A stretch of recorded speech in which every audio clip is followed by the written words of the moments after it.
சில நேரங்களில் சில மனிதர்கள் ஜெயகாந்தன் 6 மாசம் ஆகிறது, இன்னும் நான் அவனை தேடிந்துதான் இருக்கேன். அந்த மாதிரி கார்கள் எத்தனையோ பார்க்கிறேன். ஆனால் அந்த கார் கண்ணிலே இன்னும் படவே இல்லை. மாமா சொன்ன மாதிரி அவனை கண்டுபிடிக்கிறது சிரமம்தானோ? அந்த காரையோ அவனையோ நான் பார்க்கவே முடியாதா? இப்படி நினைச்சுக்கறச்சி ரொம்ப வருத்தமா இருக்கு. இந்த 12 வருஷ காலமா நான் எந்த காரையும் எந்த மனுஷனையும் ஏறெடுத்து பார்த்தது கிடையாது. மேலேயே வந்து எவனாவது மோதினால் கூட நான் லட்சியம் பண்ணி பார்க்கிறது இல்லை. என்னை பொறுத்தவரை என் வாழ்க்கையிலே ஆண் பிள்ளைகள் இனிமே சம்பந்தப்படவே முடியாதுன்னு தான் நினைச்சுண்டு இருந்தேன். இப்பவும் கூட ஆண் பிள்ளை துணைக்கு ஆசைப்பட்டோ அவன் மேலே காதல் உருவாகியோ நான் அவனை தேடலே. ஒரு காரியமா அவன் இப்போ எனக்கு ஒரு அவசிய தேவை. என்னால எந்த ஆணையும் இனிமே நேசிக்க முடியாது. எந்த ஆணை பத்தியும் அவன் ஒரு ஆண் என்கிற பார்வையிலே எனக்கு உயர்வா தோணுதா?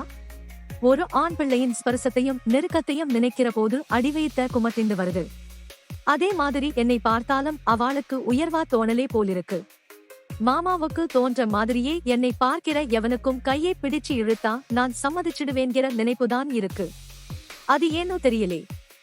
என்கிட்ட என்னவோ அப்படி ஒரு சீட்னஸ் இருக்கோ இல்லேன்னா என்னை பார்த்தால் தேவலாமேன்னு இருக்கிறதுனாலே இந்த அசடை பயன்படுத்திக்கலாமேன்னு ஒரு தைரியம் வருதோ?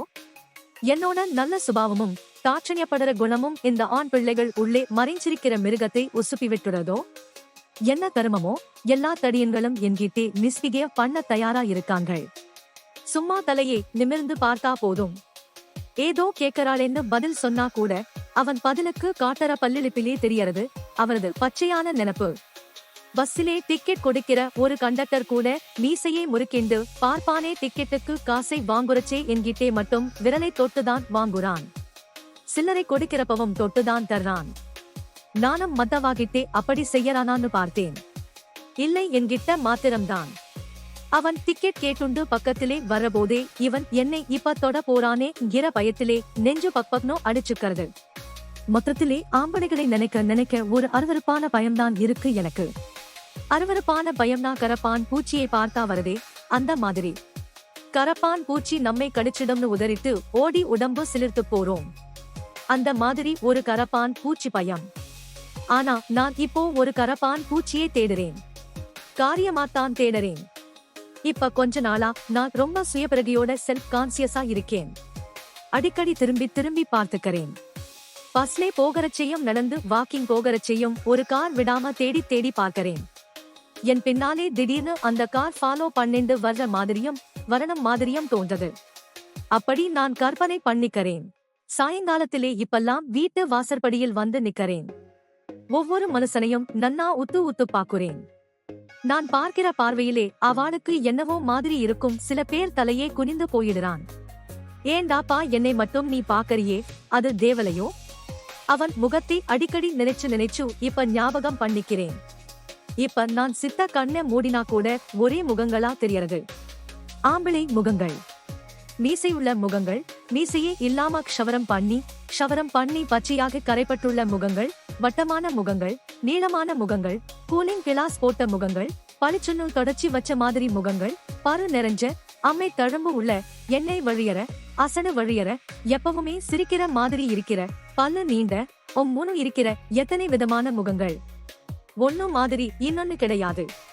அப்படி இருந்தும் ஆள் மாறி போறது, அடையாளம் மறந்து போறது. மனுஷாளுக்கு மூக்குகளே தான் எத்தனை வகைகள் இருக்கு. சில மூக்குகளை பார்த்தால் சில மிருகங்கள் ஞாபகம் வருது, சில பறவைகள் ஞாபகம் வருது. ஆடு மாதிரி, குதிரை மாதிரி, குரங்கு மாதிரி, கழுகு மாதிரி, கிளி மாதிரி, மூஞ்சரு மாதிரி. இப்படி ஒத்திட்டு பார்க்கிறதே ஒரு நல்ல பாசிட்டிவ் அனுபவம் ஆயிடுத்து எனக்கு. நான் அப்படியே இவ்வாறே பார்க்கணுங்கிற ஆசையிலே ஒன்னும் பார்க்கலே. அதுக்காக நான் சந்தோஷப்பட்டோ இந்த மோரைகளை பார்க்கறதுனாலே உள்ளோர சுகப்பட்டோ போயிடறதில்லே. எவனை பார்த்தாலும் ஒருவேளை இவன் அவனுக்கு தெரிஞ்சவனாகவாது இருக்க மாட்டானான்னு நினைக்கிறேன். அவனை பத்தி விசாரிக்கணும்னு கூட தோன்றது. ஆனா என்னன்னு விசாரிக்கிறது? பேர் கூட தெரியாதே. அந்த காரோட நம்பர் கூட தெரியாதே எனக்கு. நான் என்ன நீ யாரை போய் கேட்கறது? ஐயோ, என் தலை எழுத்தே. எவன் பேரு கூட எனக்கு தெரியாதோ அவன்தான் எனக்கு எல்லாமாம். மாமா சொல்லிட்டாரே, மாமா மகா பண்டிதர். மாமா சொல்லிட்டா போராதா எனக்கு? மந்திரமாகிடுமே. மாமா சொல்ற மாதிரி நான் இயற்கையிலேயே ரொம்ப கீழ்த்தரமான குணம் உடையவள் தானோ? யாருன்னே தெரியாத ஒருத்தனுக்கு அவனை யாருன்னு கூட தெரிஞ்சுக்கணும்னு தோணாமல் எப்படி இணங்க முடிஞ்சது என்னாலே? இது கீழ்த்தரமான குணத்தினாலேயா? இல்லை, அந்த அளவுக்கு ஒன்னும் தெரியாத அசடா இருந்திருக்கேன். அந்த உறவையும் அனுபவத்தையும் ஆசைப்பட்டு அதுக்காக நினைச்சு ஏங்கி என் முயற்சியினாலேயே அதை ஏற்படுத்தி இருந்தேன்னா அதை காப்பாத்திக்கணும்னு நினைச்சு இருப்பேன். நான் அசடு. அந்த பேர் தெரியாத எவனோ தான் என் புருஷனா? இந்த காரில் எனக்கு சம்பவிச்சதே அதுதான் என் கல்யாணமா? அந்த மாதிரி கல்யாணத்துக்கு காந்தர்வம்னு பேர் அப்படித்தானோ? அப்படின்னா நான் இப்ப என் புருஷனை தேடுறேனா? சகுந்தலை துஷ்யந்தனை பண்ணிட மாதிரி காந்தர்வ மனம் பண்ணிண்டு தமயந்தி நலனை காட்டிலே தேடின மாதிரி நான் இவனை பட்டணத்தை வீதியிலே காரா தேடறேனோ? அவன் இவ்வளவு காலம் வேற ஒருத்திக்கு புருஷனாகி எத்தனை குழந்தைக்கு தகப்பன் ஆகியிருப்பானோ? என்னை அவனுக்கு ஞாபகம் இருக்குமோ? ஞாபகப்படுத்தினால் ஆவது ஞாபகம் வருமா? ஞாபகத்துக்கு ஒரு கணையாழி கூட வாங்கி வெச்சுக்கலே அசடு அசடு. எனக்கு எப்படியாவது அவனை பார்க்கணும் போல இருக்கே.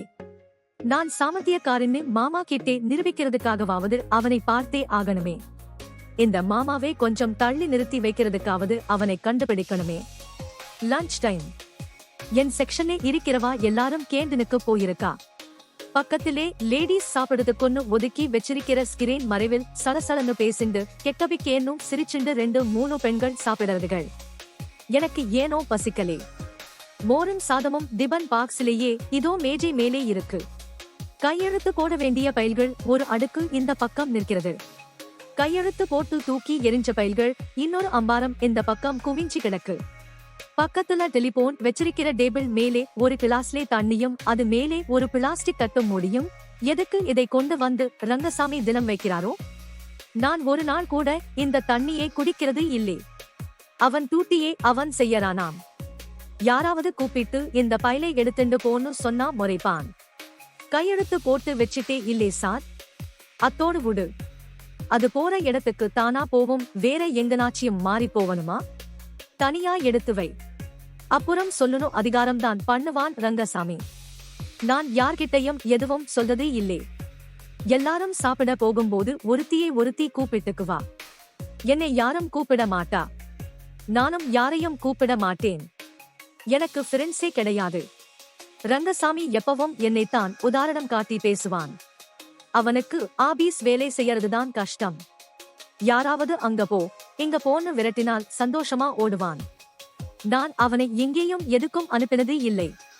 இதோ உட்கார்ந்துண்டு இருக்கேனே, இதே மாதிரி நேத்திக்கு உட்கார்ந்துண்டு பின்னாலே இருக்கே கண்ணாடி ஸ்கிரீன். அது வழியா மவுன் ரோடை பார்த்துண்டு போற வர கார்களை எல்லாம் வெறிச்சுண்டு இருக்கறச்சே திடீர்னு எனக்கு தோணித்தே, இந்த ஆர்கேவிங்கிறது அவனா இருக்குமோ?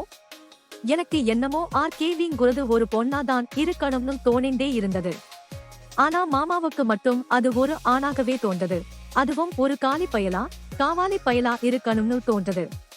அந்த கதையை எழுதி இருக்கிற சம்பவங்கள், இடம், கதாபாத்திரங்களை வர்ணிச்சு இருக்கிற முறை எல்லாத்தையும் யோசிச்சு பார்க்கிற போது ஏன் இதை எழுதின ஆளா அவனா இருக்கப்படாதுன்னு தோன்றது.